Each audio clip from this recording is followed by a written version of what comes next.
Hello বন্ধুরা, welcome to Soumi থেকে দুনিয়াস new another blog. আশা করছি সবাই খুব ভালো আছো। আর আজকে আমাদের কিন্তু রাঁচিতে চতুর্থ দিন বা শেষ দিন। আমরা সকাল সকাল উঠে চলে এসেছি সানরাইজ দেখতে। আর সানরাইজ দেখার মজা যারা সামনে থেকে দেখেছো তারাই জানো। আর এখানে দেখো কি পরিমাণে অন্ধকার, কিন্তু প্রচুর ভিড় হয়ে গেছিলো। আমরাই বোধহয় অনেকটা লেট করে ফেলেছি, মানে কিছুই দেখা যাচ্ছে না। তো চলো সানরাইজ হলে তারপর তোমাদেরকে দেখাচ্ছি। আর আমাদের অবস্থা দেখো, এত ঠান্ডা ছিল, পুরো প্যাকেট হয়ে আমরা চলে এসেছি, কোনো দিক থেকে কিছুই দেখা যাচ্ছে না, ভীষণ ঠান্ডা ছিল ওই সময়টা। তো যাই হোক, আর এই জিনিস কিন্তু ক্যামেরায় তো ধরে তোমাদেরকে দেখানো সম্ভব না, কারণ এতটাই সুন্দর একটা জিনিস যেটা শুধুমাত্র সামনে থেকে উপভোগ করা যায়। তাও আমি যতটা পেরেছি তোমাদেরকে দেখানোর চেষ্টা করেছি, আশা করছি তোমাদের ভালো লাগছে। সানরাইজ হয়ে যাওয়ার পর তার চারিদিকে যে কতটা সৌন্দর্য সেটা কিন্তু দেখা যাচ্ছে। আর তাই ভাবলাম তোমাদের সঙ্গেও সেটা শেয়ার করিনি, কারণ আমরা যখন এসেছিলাম তো পুরোই অন্ধকার ছিল।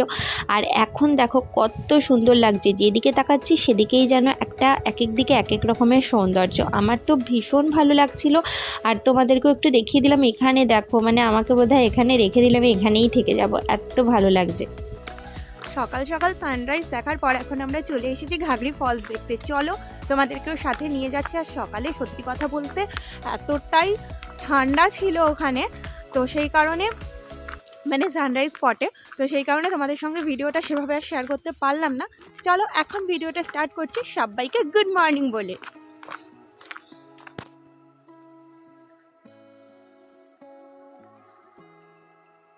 এখানেও কিন্তু ভালোই ঠান্ডা রয়েছে। আর এখানে দেখো কি সুন্দর দুপাশে আর গাছগুলোতে সাদা রং করে দিয়েছে, আমার তো ভীষণ ভালো লাগছিলো। চারপাশের ভিউটাও কিন্তু খুব ভালো। আর আমরা যেহেতু শীতকালে এসেছিলাম তাই এখানে জলের পরিমাণটা যথেষ্টই কম, কিন্তু তাতেও এত ভালো লাগছে দেখতে, সেটা আর বলার নয়। যারা যারা অন্য সময় এই জায়গাটা ভিজিট করেছে আর তখন কীরকম সৌন্দর্য ছিল সেটা অবশ্যই আমার সঙ্গে একটু কমেন্টে শেয়ার করো। আর এখানে দেখো কি সুন্দর একটা ছোট্ট পাহাড়ি ফুল, আমার কিন্তু ভীষণ ভালো লাগছিল ফুলটা দেখে। তো চলো এখন এই জায়গাটা তো একটু উপভোগ করে নিই। আপার ঘাগরিতে এতটা কম জল থাকায় আমরা লোয়ার ঘাগরিতে যাইনি, কারণ সেখানেও অনেকটাই জল কম থাকবে মনে হয়েছিল, সেই জন্য আর যাইনি। তারপরে আমরা চলে এলাম লেক শিবালিকে। এই লেকটাও কিন্তু ভীষণ সুন্দর ছিল। আর সবথেকে বড় ব্যাপার হলো এটা আমাদের হোটেলের ঠিক ব্যাক সাইডে, মানে পেছনের দিকটার মধ্যে রয়েছে। আর এত সুন্দর ভিউ যদি হোটেলের পেছনের দিকে পাওয়া যায় তাহলে আর কি চাই বলো।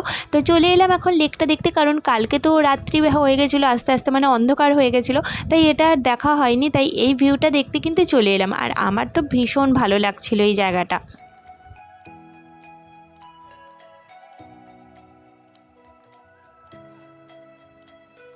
আমি এখানে একটুখানি বরকে রাগাচ্ছিলাম, কারণ ও সব সময় ক্যামেরা দিয়ে ফটো তুলছিল। তো যাই হোক, ফটোটা ক্যাপচার করা অবশ্যই দরকার। আর এই ভিউটা জাস্ট দেখো, আমিও তো ভিডিও করছি শুধুমাত্র তোমাদের জন্য। খুবই সুন্দর এই ভিউটা, দেখতেই পাচ্ছ। আর তোমাদের কেমন লাগলো সেটা জানিও। হ্যালো, সানরাইজ দেখার পর এখন চলে এসেছি, স্নান করে নিলাম হোটেলে এসে। আর এখন ব্রেকফাস্ট দিয়ে গেছে, চলো ব্রেকফাস্টে কী খাচ্ছি তোমাদেরকে দেখি। এখানে দিয়েছিল ব্রেকফাস্টে পুরি আর আলুর সবজি, আর তার সঙ্গে ছিল ডিমের অমলেট। আর সকালবেলাটা না আমি এই তেলের জিনিসগুলো একটু অ্যাভয়েডই করি, তাই আমি অল্পই খেয়েছি। তো বন্ধুরা এখন হোটেল থেকে চেক আউট করছি। চলো নেক্সট স্পটে যখন যাচ্ছি তোমাদেরকে সাথে নিয়ে যাব, তোমরা কিন্তু সাথে থাকো।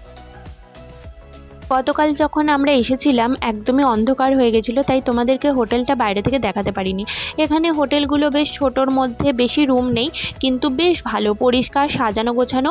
আর আসলেও তোমাদের কিন্তু ভীষণ ভালো লাগবে। আর তারপর আমরা গাড়িতে উঠে এখন মানে ডিসাইড করছিলাম কোন স্পটে যাব। কিন্তু এখানে আমাদের ড্রাইভার দাদা যিনি ছিলেন তিনি বলছিলেন এখানে নাশপাতি বাগান আছে, কিন্তু এখন এই সময় না কোনো পাতা আছে না ফল আছে।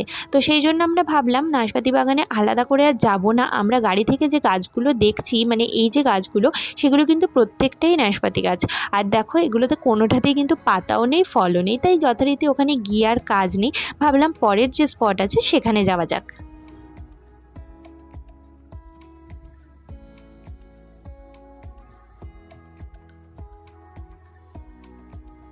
রাস্তায় যেতে যেতে একটা ছোট বাজার চোখে পড়লো, যেখান থেকে আমি ওখানকার লোকাল কিছু শিম, কড়াইশুঁটি আর এখানে কালো কালো ঝালঝাল লঙ্কা ছিল, সেগুলো আমি নিয়ে নিলাম। আর এখান থেকে কিন্তু আমরা আখও নিয়েছিলাম, যেগুলো কিন্তু খুব সস্তা ছিল, কিন্তু সেগুলো ডিকিতে ঢুকিয়ে দিয়েছি বলে তোমাদেরকে আর দেখানো হলো না। আর এখানে দেখো, তারপর আমরা চলে এলাম পাত্রাতু ভ্যালি বলে একটা জায়গায়। এখানের ভিউটাও কিন্তু ভীষণ সুন্দর ছিল, আর আমরা এখানে বেশ মজা নিচ্ছিলাম, অনেকটা টাইম স্পেন্ড করেছি। যারা এখানে এসেছো তারা নিশ্চয়ই জানো যে এখানে জায়গাটা কতটা সুন্দর, আর এখানে টাইম স্পেন্ড করার জন্য কিন্তু যথেষ্ট ভালো জায়গা, মানে আমার তো খুবই ভালো লাগছিল। কিন্তু আমরা এই ভিউটা পুরোপুরি পাইনি, যেহেতু দেখতেই পাচ্ছ এখানে একদম একটু মেঘ মেঘ হয়ে গেছে। যদি মেঘটা না থাকতো তাহলে আশা করছি ভিউটা অনেক বেটার হতো। আর সত্যি কথা বলতে, আমি যখন অন্য কোথাও এর ছবি দেখেছি, ধরো গুগল বলো বা যেখানেই বলো না কেন, বা অন্য কারোর কোনো ভিডিও দেখেছি, তখন কিন্তু ভিউটা ব্যাপক ছিল। তো তারপর আমরা এখানে ভাবলাম একটুখানি ডাব খেয়ে নেওয়া যাক, তো এখান থেকে আমরা এখন ডাব খেয়ে নিই। আর এখানে কিন্তু প্রচুর দোকান আছে, এখান থেকে তোমরা অনেক কিছুই খেতে পারো, দেখতেই পাচ্ছ প্রচুর কিছু হচ্ছে এখানে, মোমো, ফুচকা, আইসক্রিম সমস্ত কিছু কিন্তু পাওয়া যায়। আর এখানে ডাব খেতে গিয়ে আমার না ভীষণ হাসি পেয়ে গেছিলো, কারণ আমরা যেখানেই যাই না কেন, যতই দূর হোক, আমরা ডাবটা কিন্তু খাই বলতে গেলে বেশিরভাগ ক্ষেত্রেই। তারপরে এখানে আমরা চলে যাচ্ছি নেক্সট একটা স্পটে, সেটা হচ্ছে পাত্রাতু ভ্যালিরই একটা বোটিংয়ের জায়গা আছে, আর সেখানে একটা পার্কও রয়েছে, সেখানে যাব, কিছুটা সময় কাটাবো। চলো তোমরা অবশ্যই সাথে থেকো, তোমাদেরকেও সেটা দেখাবো। দেখো দেওয়ালে কি সুন্দর কাজ করা রয়েছে, এগুলোতে হাত দেওয়াটা একদমই ঠিক নয়, বাট কিছু জনকে আমি দেখলাম এখানে হাত দিচ্ছে, যেটা মানে খুব খারাপ লাগলো, কারণ এত সুন্দর ডিজাইন করা, এগুলো কিন্তু দেখতেই ভালো লাগে। তারপরে এখানে আমরা চলে এলাম টিকিট কাউন্টারে। এখানে কিন্তু এন্ট্রি করতে গেলে আগে টিকিট কাটতে হবে, আর সেখানে কিন্তু পার হেড 20 টাকা করে টিকিট, আর যদি তুমি ক্যামেরা নিয়ে যেতে চাও তাহলে 100 রুপিস করে দিতে হবে। যতদূর আমার মনে হচ্ছে 100 রুপিসই নিয়েছিল, কিন্তু তুমি যদি ফোন থেকে তুলতে চাও ছবি, তাহলে সেটা কিন্তু একদম ফ্রি আছে।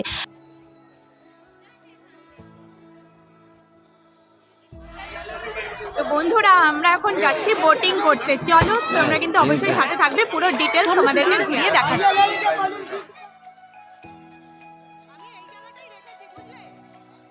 এখানে ভেতরের পার্কে কিন্তু প্রচুর কিছু রয়েছে বাচ্চাদের জন্য, বাচ্চারা ভীষণভাবে এখানে এনজয় করতে পারবে, তোমাদেরকে একটুখানি আমি দেখিয়ে দিলাম।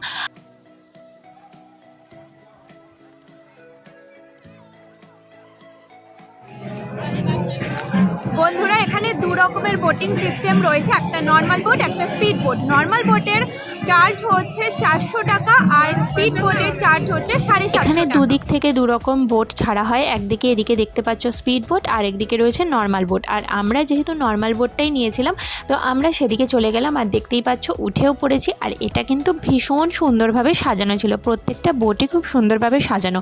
আর স্পিড বোটে উঠিনি, কারণ ওখানে না ভীষণ জোরে একটা আওয়াজ হয়, যেটা আমার একদম ভালো লাগে না। যদিও একই জায়গায় চলছে বলে আওয়াজটা এখানেও পাওয়া যাচ্ছে, কিন্তু তাও ঠিক আছে, কন্টিনিউ আওয়াজটা থেকে অ্যাটলিস্ট এখানে হালকা আওয়াজটা বেটার।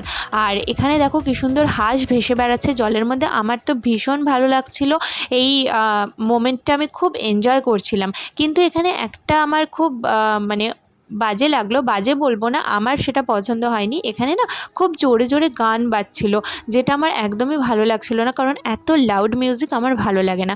হয়তো এটাও হতে পারে যে তখন পিক সিজন ছিল বলে, বা তখন লোকজন বেশি ছিল বলে সেই টাইমে গানটা হয়তো লাউড দেওয়া হয়েছিল, বাট আমার ওইটাই একটু প্রবলেম হচ্ছিল। তো আদারওয়াইজ এখানের মানে পরিবেশটা ভীষণই সুন্দর, আর তোমরা খুব এনজয় করতে পারবে।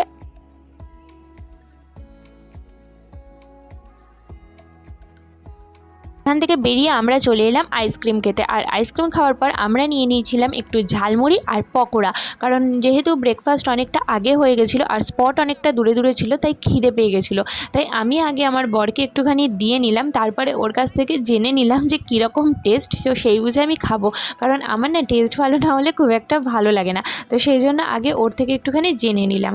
তো যথারীতি খাওয়া দাওয়া কমপ্লিট হয়ে গেছে, আর তোমাদেরকে একটুখানি এই জায়গাটা দেখিয়ে দিচ্ছি। আর এখানে কিন্তু বেশ কিছু না স্ট্যাচু মতো করা রয়েছে, তোমরা সেখানে ফটোশ্যুটও করতে পারবে। মানে ভীষণই ভালো লেগেছে আমার পার্কটা। আর এই পেন্টিংগুলো কিন্তু আমার খুব ভালো লাগছিলো, আর কিছু জায়গায় পেন্টিং ছিল, আর কিছু জায়গায় না কাজ করা ছিল দেওয়ালের মধ্যে। আমার এগুলো মানে প্রত্যেকটা এত সুন্দরভাবে কাজ করা, তোমরা আশা করি বুঝতে পারছো কাজগুলো, তো আমার খুব ভালো লেগেছে এগুলো।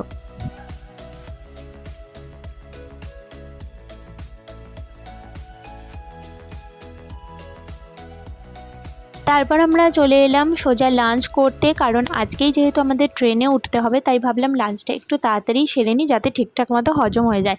আর আমাদের একদমই হালকা ফুলকা খাবার ইচ্ছা আছে, কিন্তু হোটেলে কি পাওয়া যাবে সেটা তো জানি না। যাক এখন ভেতরে গিয়ে দেখে নিই যে কি খাওয়া যায়।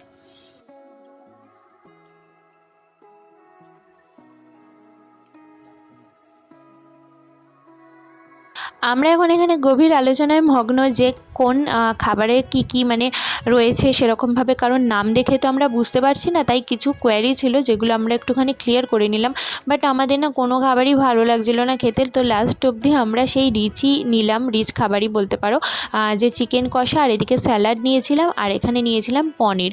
তো খাবারগুলো যথেষ্ট ভালোই ছিল। শেষ পর্যন্ত আমাদের লাঞ্চে কিন্তু এগুলোই খেতে হলো। আমরা হালকা খাবো ভেবেছিলাম, কিন্তু সেটা আর হলো না, কিছু করার নেই। তো যথারীতি এগুলো দিয়ে লাঞ্চ করে নিই, তারপরে তোমাদের সঙ্গে দেখা করতে আসছি।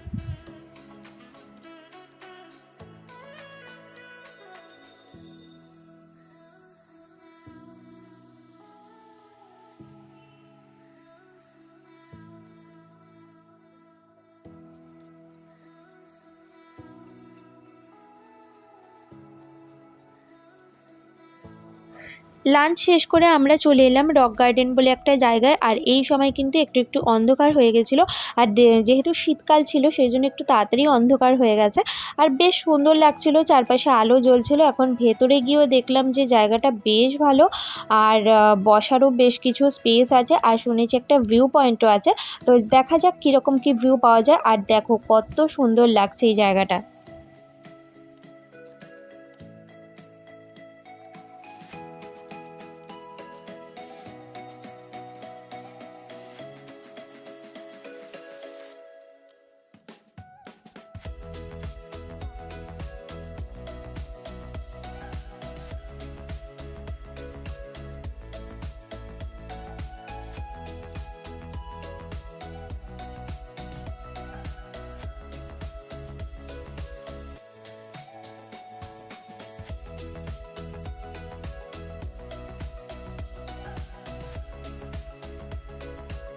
এই যে আমরা ভিউ পয়েন্টে চলে এসেছি, আর জাস্ট ভিউটা দেখো কতটা সুন্দর লাগছে ওপর থেকে দেখতে। আর যদি দিনের আলো হতো অনেকটা ভালো লাগতো আশা করছি দেখতে আরও। আর এখানে রাত্রেও কিন্তু খারাপ লাগছে না, যখন আর একটু রাত হয়ে যাবে, মানে এখন তো হালকা হালকা অন্ধকার হয়েছে, আর এপাশে যে আলোগুলো জ্বলছে না, যখন সব জায়গায় আলো জ্বলবে মানে ভীষণ ভালো লাগবে। কিন্তু আমাদের তো অতটা সময় নেই, যেহেতু ট্রেন ধরতে হবে, তাই আমাদের স্টেশনের দিকে চলে যেতে হবে, কিছু করার নেই। তাই এই জায়গাটা কিছুক্ষণ সময় কাটিয়ে আমরা স্টেশনের দিকে রওনা দিলাম। আর ফেরার সময় আমার প্রতিবার মন খারাপ হয়ে যায়, কারণ আবার সেই একই সংসারের কাজ, স্কুল, অফিস সমস্ত কিছু শুরু হয়ে যাবে। আমার সবসময় মনে হয় কি যদি আমি এখানেই থেকে যেতে পারতাম তাহলে বোধহয় খুব ভালো হতো, কিন্তু সেটা তো সম্ভব নয়। আর স্টেশনে আমরা পৌঁছেও গেছি 7:17 বাজে, আমরা টাইমের অনেকটা আগে পৌঁছে গেছি।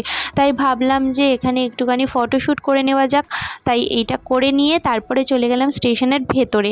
আর এখানে দেখো লাগেজগুলো চেক করার জন্য দিয়ে দিয়েছিলাম, লাগেজ চেক হয়ে গেছে। এখন আমরা একটুখানি যাব, বসবো, ওয়েট করব, কারণ আমরা অনেকটা আগেই চলে এসেছি। তোমাদেরকে আগেই বলেছি আমাদের ছিল রাত্রি 10:15 ক্রিয়াযোগা এক্সপ্রেস, আর এখন মোটামুটি 7:30 বাজে। তাই আমি এখানে একটুখানি বরের পিছনে লাগছিলাম, আর ও আমাকে জিজ্ঞাসা করছিল যে আমি কেমন ঘুরলাম। তো সেটারই উত্তর দিচ্ছিলাম যে খুবই ভালো ঘুরেছি, মজাও করেছি, সত্যি কথাই। এরপরে ভাবলাম হাতে যখন অনেকটা সময় আছে ডিনারটাও সেরে নিই, কারণ ট্রেনে উঠে ওইভাবে ডিনার করাটা না একটু প্রবলেম হয়ে যায়। তাই এখানে যখন ফাঁকা ফাঁকা আছি তাই ভাবলাম ডিনারটা সেরেই নেওয়া যাক। ডিনারেও আমরা কিন্তু চিকেন আর রুটি নিয়ে নিয়েছিলাম। তারপরে ট্রেন চলে এসেছে, আমরা উঠে সিট নাম্বার দেখে বসেও পড়েছি। আর যথারীতি এখন শোয়ার টাইম হয়ে গেছে, কারণ অনেকটাই রাত, আর সবাই দেখলাম শোয়ার জন্য প্রস্তুতি নিয়ে নিচ্ছে, সবাই ডিনার করেই ট্রেনে উঠেছে। তো এখন বিছানাপত্র রেডি হয়ে গেছে, চলো এখন ঘুমিয়ে পড়ি, কালকে সকালে দেখা হচ্ছে।